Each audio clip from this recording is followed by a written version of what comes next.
اس نے تحمل سے وضو کرنے کے بعد بیڈ کے میٹرس کے نیچے سے چابی نکالی اور الماری کھول کر قرآن مجید کو بوسہ دے کر آنکھوں سے لگایا تو بے قرار دل کو قرار اور ذہن کو سکون ملنا شروع ہو گیا تھا۔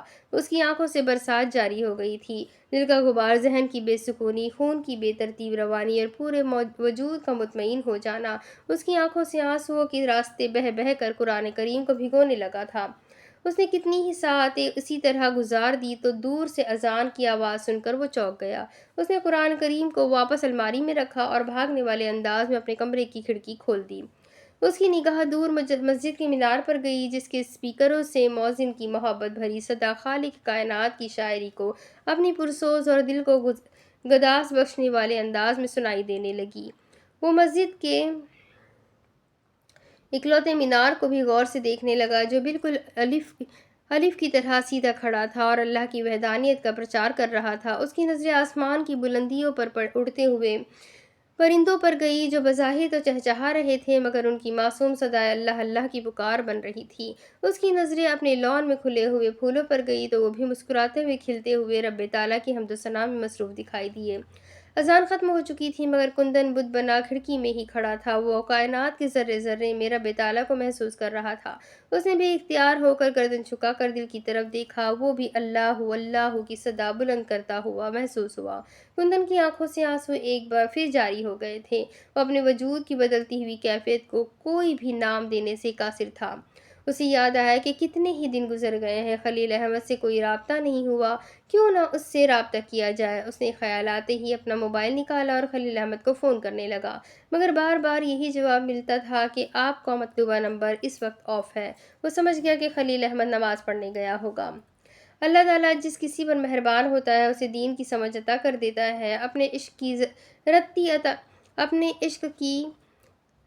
عشق کی رتبہ عطا کر کے بندے کا ظرف دیکھتا ہے۔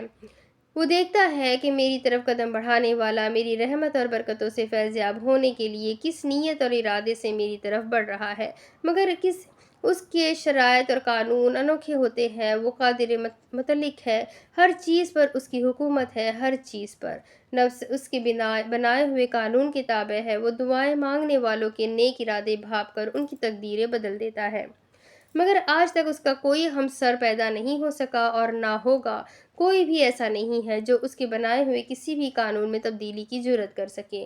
وہ ہر چیز پر قادر ہے۔ قرآن کریم میں ارشاد فرماتا ہے کہ عورتوں کو نامحرم مردوں سے پردہ کرنا چاہیے، حجاب میں اپنا چہرہ چھپانا چاہیے، مگر اس کا قانون اس کے حکم پر اسی کے گھر میں بدل جاتا ہے۔ عمرہ اور حج کے دوران طواف کعبہ کرتے وقت حکم ہے کہ عورت اپنا جسم لپیٹے مگر چہرہ ننگا ہونا چاہیے۔ وہاں لاکھوں غیر محرم ایک دوسرے سے کندھے سے کندھا چھو کر طواف، سعی یا منع میں حج و عمرہ کے فرائض و نفائل ادا کرتے ہیں۔ پانی بیٹھ کر پیو مگر زمزم کا معطر و